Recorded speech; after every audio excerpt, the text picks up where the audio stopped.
Muda sebenarnya adalah pewaris orang terkaya, namun menyamar sebagai pekerja migran untuk mengikuti acara kencan buta, hanya untuk menguji apakah dia bisa menemukan cinta sejati dengan para kontestan wanita. Seperti yang diharapkan, ketika pemuda itu naik ke panggung dengan mengenakan pakaian loreng yang kusut, tepuk tangan meriah tiba-tiba berhenti. Para kontestan wanita menunjukkan ekspresi jijik satu persatu. Penonton semakin yakin, pasti tidak akan ada kontestan wanita di tempat itu. Menonton hingga larut malam, menyala lampu untuk pemuda itu. Ayah pewaris melihat penampilan anaknya, mengira anaknya sudah menghabiskan 50 juta yang baru saja ditransfer kemarin. Langsung memerintahkan pengurus untuk mentransfer 1 miliar lagi. Segera memerintahkan pengurus untuk mentransfer 1 miliar lagi. Setelah pemuda menerima pesan singkat konfirmasi penerimaan 1 miliar, dia diam-diam menyembunyikan ponselnya. Saya penasaran mengapa kamu datang. Saya tahu dia hanya datang untuk mencari uang. Sekalian melihat apakah bisa mendapatkan seorang wanita kaya. Hahaha. Aku bukan siapa-siapa bagimu. Kamu berani bilang kamu tidak menerima uang untuk datang ke sini. Kamu berani bilang kamu tidak menerima uang untuk datang. Anakku kekurangan uang, mencari wanita kaya. Apakah kalian tahu apa itu memiliki uang? Tuan Zhou, sekarang pergi menjemput Tuan Muda. Ingatlah, buatlah suasana lebih meriah.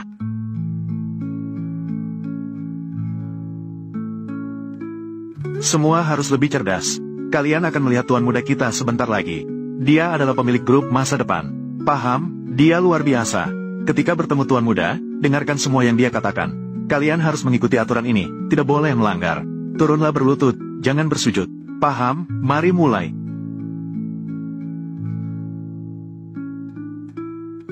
Ternyata baru saja, pemuda yang sedang mencoba pengalaman hidup di lokasi konstruksi, diperhatikan oleh tim acara kencan. Menganggap pemuda terlihat sangat menderita, sangat cocok untuk tampil di acara dan memperlihatkan kesengsaraan, dan mengatakan akan memberikan 200 hanya untuk tampil.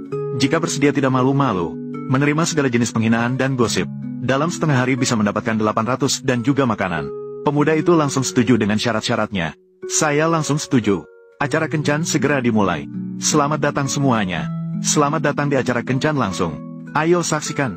Nah, pertama-tama, mari kita sambut 6 tamu cantik kami. Ayo saksikan.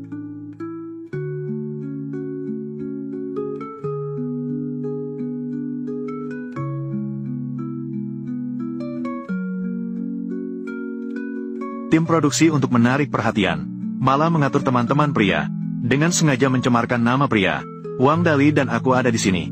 Adalah teman sekelas selama bertahun-tahun. Wang Dali ini, seringkali tidak jujur, suka mencuri barang orang lain. Mawar putih, HMPH, mawar putih, di acara kencan, tidak boleh mencari orang miskin. Kalimat itu, oh, lebih baik menangis di dalam BMW, daripada tertawa di atas sepeda. Pusat mawar putih, itu adalah ajaran yang benar. Siapa tahu karena mereka miskin, melakukan sesuatu di belakang. Mawar putih, orang miskin bukanlah masalah.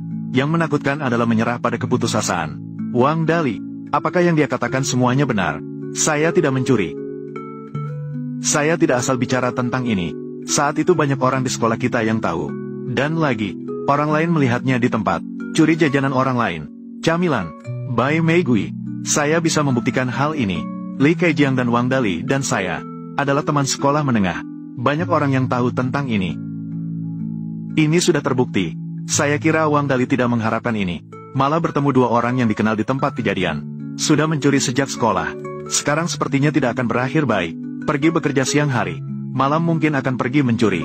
Ya, saya pikir begitu. Orang seperti itu pasti pernah masuk penjara. Bahkan mungkin sering. Orang seperti Bai Meigui diundang oleh tim acara. Sebagai tamu pria, benar-benar tidak punya batas. Dali, seluruh sekolah tahu tentang ini. Bisakah kamu berhenti membantah? Seorang pria tidak takut melakukan kesalahan, tapi takut mengakui kesalahan. Baiklah, baiklah, baiklah. Besulem, pembawa acara terus bertanya. Cepat. Tuan Dali, tentang mencuri barang, apakah kamu punya penjelasan? Saya tidak melakukan kesalahan. Mengapa saya harus mengakui? Dan pihak sekolah juga telah membuktikan. Barang-barang itu sudah kadaluarsa. Itu dibuang oleh teman sekelas lain. Saya baru saja mengambilnya dari tumpukan sampah. Lalu kamu mencuri makanan orang lain di kantin. Itu juga seperti makan sisa makanan orang lain. Orang-orang ini benar-benar ingin mengungkapnya. Dia hanya seorang siswa. Bahkan membuatnya makan sisa makanan orang lain. Hanya membayangkan adegan ini membuat hatiku sakit. Benar. Kapan kemiskinan menjadi dosa? Ya. Bukankah itu mantan pacarku, Wang Dali? Pria yang bahkan tidak kusukai. Berani tampil di acara kencan buta. Memalukan dan mencolok. Wang Dali, hanya sampah. Bahkan tidak lulus ujian masuk perguruan tinggi. Di lokasi konstruksi, membantu membawa barang. Jadi, apa pendapatmu tentang Wang Dali? Sebenarnya, apa yang bisa dikatakan? Itu dia, tidak masalah miskin. Yang dikhawatirkan adalah jika dia miskin tapi tidak bersemangat. Jika kamu tidak belajar dengan baik dengan kondisi keluarga seperti ini, pantas saja harus membawa barang orang lain. Hanya tak takut miskin. Yang dikhawatirkan adalah jika miskin tapi tidak bersemangat. Kalau tidak, bagaimana bisa seperti sekarang? Menjadi miskin seperti ini. Ah, Mawar Putih. Itu masuk akal. Mawar Putih melihat cara dia berpakaian. Apakah dia bahkan tidak punya $100 di saku? Saya bisa membuktikan ini. $100. Bagi Wang Dali, itu adalah jumlah yang besar. Kondisi keluarga tidak baik. Begadang dan berpesta. Orang tuanya dengan susah payah mengirimnya ke sekolah. Begadang dan berpesta. Akhirnya dia tidak belajar dengan baik. Setiap hari pergi bergaul. Ya, sebelumnya dia makan sisaan. Mengambil makanan ringan yang dibuang orang lain. Kemudian dia merasa sedikit bersalah. Merasa bersalah di dalam hati. Tapi mendengar sekarang, saya pikir dia pantas miskin. Memang pantas, pantas. Mawar Putih. Mawar Putih bersinar, tidak ada pernikahan tanpa kejujuran.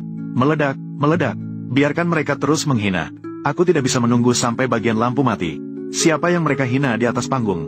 Orang yang bahkan tidak bisa mengeluarkan 100 yuan. Aku akan mematikan lampu sekarang. Aku akan mati juga. Saya adalah pewaris keluarga Wang. Belum giliran kalian untuk menghina seperti ini. Lao Zong, kapan bisa sampai? Baiklah, lebih cepat sedikit.